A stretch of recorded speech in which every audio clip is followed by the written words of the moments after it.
We moved to Thursday night. We got a standalone spot Thursday night. This one, of course, in the Sun Belt, 6:30 p.m. Central Time on ESPN2. South Alabama goes to Georgia State.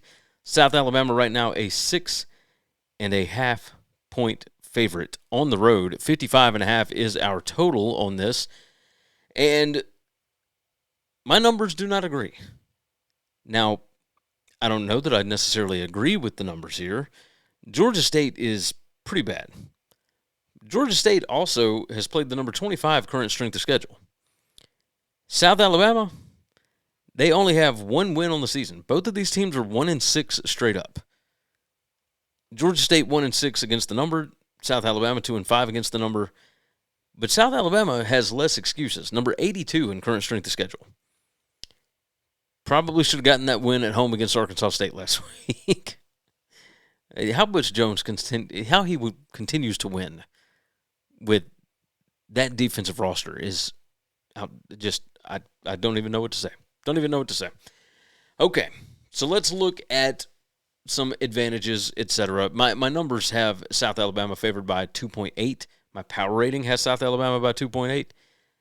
My stats over the last 4 weeks, opponent adjusted, have Georgia State by 0.32. That's interesting. You know, the implied score at the sports books is South Alabama 31 to 24.5. I've got it 24 to 21.5. So I'm well below the number. We'll see. We will see.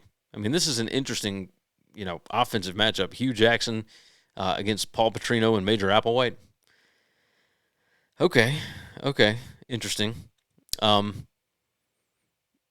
Georgia State is at home. They're number 121 in PPA margin. South Alabama number 104 in PPA margin.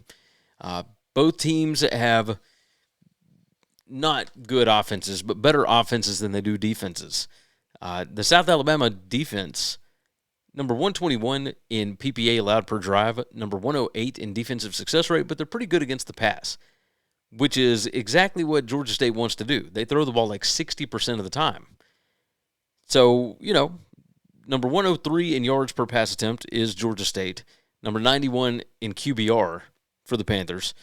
And the Jaguars on defense, number 29 in yards allowed per attempt, number 42 in QBR allowed. They are number 87 in havoc created. Georgia State is number 105 in havoc allowed. So not a huge advantage there. And when it comes to running the football, more teams run the ball on South Alabama because they're really, really not good at it. Teams are running the ball almost 58% of the time on South Alabama's defense.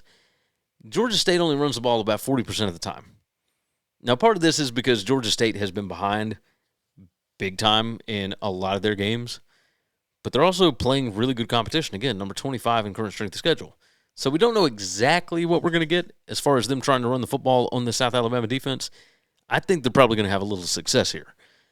As far as points per scoring opportunity, South Alabama's defense, anytime an opponent gets a first down inside their 40-yard line, South Alabama gives up 4.4 points per drive. That is number 112 in the country. Georgia State is number 73. So if Georgia State can ever get down there, I think they ought to be all right. Georgia State pretty good on third downs, number 49 in the country there. 43% of the time do they convert third down. Let's look on the other side. South Alabama, pretty good at running the football. Number 54 in yards per rush, number 45 in PPA per rush. They run the ball over 60% of the time. Number 77 in rushing success, number 64 in rushing explosiveness, number 43 in offensive line yards. Georgia State, number 134 in PPA allowed per rush, number 125 in yards allowed per rush, number 131 in rushing success allowed, number 109 in rushing explosiveness allowed, number 106 in offensive line yards. On top of that, South Alabama, when they get a first down inside the opponent 40, which is called a scoring opportunity, they're number 61, 4.05 points per drive that they get a first down inside the opponent 40. Georgia State, number 116. They give up 4.49. So Georgia State is pretty bad. But again, number 25 strength of schedule versus the number 82 strength of schedule. It's a massive difference. And even with some of these better numbers against the pass, running the football, all that for South Alabama, they are still just 1-6 straight up against a not good schedule. So right now, I mean, this thing was at 6, and it's gone up to 6.5. So people see Georgia State, and they think, oh, this team is atrocious. This is bad, bad. But don't forget that you're asking South Alabama, who is objectively a bad team against a bad schedule, to lay nearly a touchdown. To cover, they have to win by a touchdown on the road. What am I missing? I'm going to trust the numbers here. Georgia State hasn't really shown anything, but I'll trust them here at home.